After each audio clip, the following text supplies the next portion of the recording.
नमस्कार, स्वागत है आपका न्यूज 80 पर। मैं हूं आपके साथ राहुल राणा। इस वक्त है हम मुजफ्फरनगर के सहटू में, जहां एक स्टेडियम का उद्घाटन करने के लिए चौधरी जैन सिंह जी आए हैं और एक अच्छा खुशनुमा माहौल भी बना हुआ है। चौधरी साहब, आप क्षेत्र के लोगों के लिए तो एक अच्छी बात है, लेकिन आज आप कार्यक्रम को देख रहे हैं, मुझे लग रहा खुद भी आपने ट्राई तो ले लिया। आनंद लेना चाहिए, लोगों के बीच है तो खूब मजे की बात है और बड़ा एक शुभ अवसर है। स्टेडियम तो अभी नहीं बना है, जमीन सुरक्षित की गई है, बहुत बड़ी जमीन है। बाउंड्री वॉल जो निर्माण अब तक हुए हैं, इसको समतल करने में 1 करोड़ जो है लागत से मेरे एमपी लेड से ये निर्माण हुआ और आगे भी 2 करोड़ की जो है लागत से एक अनुमान हमने प्रस्तावित किया है। उसमें कई खेलों को हम टारगेट करेंगे। मैं सोचता हूँ कि ये एक हब बन सकता है, आगे जाके यहाँ प्रतियोगिताएं हो सकती हैं। क्रिकेट, वॉलीबॉल, कबड्डी और एक रनिंग ट्रैक की हम सुविधाएं बनाएं। ये क्षेत्र के लिए कितनी बड़ी उपलब्धि आप चौधरी साहब इसको देखते हैं? देखिए, गांव में तो बहुत ज़्यादा प्रतिभा है, बच्चे उनके अंदर एक उत्सुकता भी है, वो खेलना भी चाहते हैं। इस क्षेत्र से अब बच्चे मेडल भी जीत के आ रहे हैं, तो उनको देखते देखते और जो है यहाँ डिमांड है खिलाड़ियों की। यहाँ गांव में आया तो यहाँ खिलाड़ियों ने, जो मैंने उनसे बातचीत की, उन्होंने बताया मुजफ्फरनगर में स्टेडियम है, उसका भी वो चाहते हैं कि खिलाड़ियों को वो जो है सरल तरीके से वो प्रयोग कर पाएँ। अभी दूसरे जो है चीज़ें वहाँ ज़्यादा काबिज हैं, तो और भी यहाँ निर्माण हो क्षेत्र में, मुजफ्फरनगर में और गांव में भी। मैं कोशिश कर रहा हूँ कि इस तरह का हम काम कर पाएँ। एक सवाल ये भी है चौधरी साहब, आपकी जो पॉलिटिक्स है वो किसान बेल्ट है और लोगों को उम्मीद, किसानों को ये रहती है कि फार्मर से जुड़ी चीजें जो है चौधरी साहब को मिलती, और आप छात्रों को जिस तरह से मतलब कर रहे हैं कि आपके लिए कैसा ये फील्ड है? एकदम अनोखा है? नहीं, बिल्कुल अनोखा नहीं है। हमारे हमेशा से शुरुआत से प्रतिभा रही है और हमारे किसान की पीढ़ियाँ मेडल जीत के आती हैं देश के लिए। किसी भी खेल को आप देख लो, प्रतियोगिता को देख लो, एशियन गेम्स हो, कॉमनवेल्थ हो, ओलंपिक हो, कौन से बच्चे जीत के आ रहे हैं? किसान की बेटियां और किसान के बेटे। तो पहले से एक हुनर था, लेकिन अवसर नहीं मिलते। अब इस तरह की जब व्यवस्था गांव में बन जाएंगी और खूब खिलाड़ी निकलेंगे। और खेल खेलने के लिए भी होता है, खेल पदक के लिए भी होता है, खेल जीविका के लिए भी होता है। बच्चों के करियर भी बनेंगे, उनको नौकरियां भी मिल रही हैं। हमारे भारत में जो PSUs हैं वो खिलाड़ियों को सपोर्ट करते हैं, चाहे इंडियन एयरलाइन पहले करती थी, एयर इंडिया, रेलवेज, सारे विभाग जो है सपोर्ट करते हैं।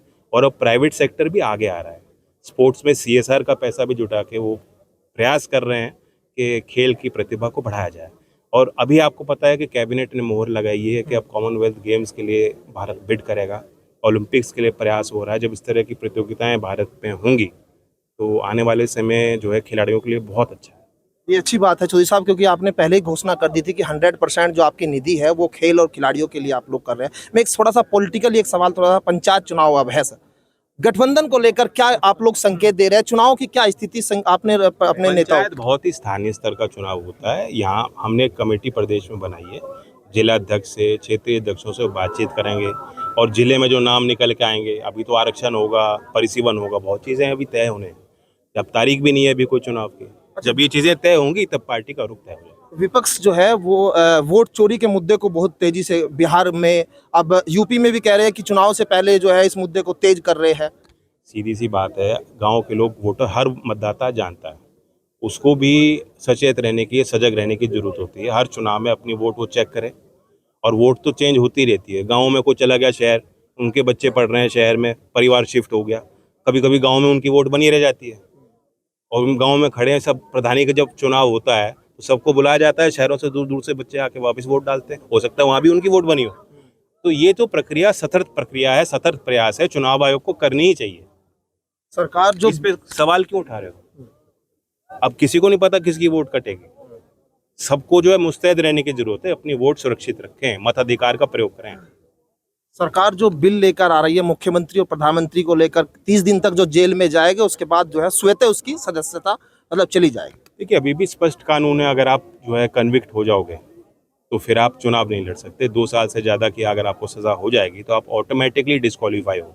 आपको स्पीकर की भी आपको इंतजार करने की ज़रूरत नहीं है। मुजफ्फरनगर के लोग तो अब जान चुके हैं इस बात को। तो इसलिए इसमें कोई बात नहीं, और जो पारदर्शिता होगी और ईमानदारी आएगी। चौधरी चरण सिंह तो इसी बात की वकालत करते थे। भ्रष्टाचार ऊपर से बहता है नीचे की तरफ। शुक्रिया बातचीत करने के लिए। जयंत चौधरी जी साफ तौर पर जिस तरह से कह रहे हैं कि खेल और खिलाड़ियों के लिए पश्चिम यूपी में वो एक बड़ा हब बनाने की तैयारी भी कर रहे हैं। यहाँ पर अपनी निधि से 100% उन्होंने जैसे पहले ही ऐलान कर दिया था कि वो अपनी निधि खिलाड़ियों के लिए करेंगे। अब साहटू में आज ये कार्यक्रम हुआ है, स्टेडियम का उद्घाटन हुआ है। ये पूरी जमीन जो है वो आप देखेंगे यहाँ पर स्टेडियम के लिए एक्वायर कर ली गई है। अभी ये पूरी तैयार होनी बाकी है और यहाँ पर आज उद्घाटन का जो कार्यक्रम था, बच्चे जो है, छात्र है इलाके में, कहीं ना कहीं उनके अंदर भी एक उत्साह की स्थिति है। और ये पंचायत चुनाव से ठीक पहले जयंत चौधरी जी का कार्यक्रम यहाँ पर लोगों के अंदर एक उत्साह भी दे रहा है, यहाँ के नेताओं के अंदर, कार्यकर्ताओं के अंदर। लेकिन जयंत चौधरी कई मुद्दों पर खुलकर बोले हैं। वो भले ही विपक्ष का वोट चोरी का मुद्दा हो, SIR की बात हो, पंचायत चुनाव में गठबंधन की स्थिति को लेकर। मेरे सहयोगी कमल के साथ मैं राहुल राणा, न्यूज़ 18 मुजफ्फरनगर।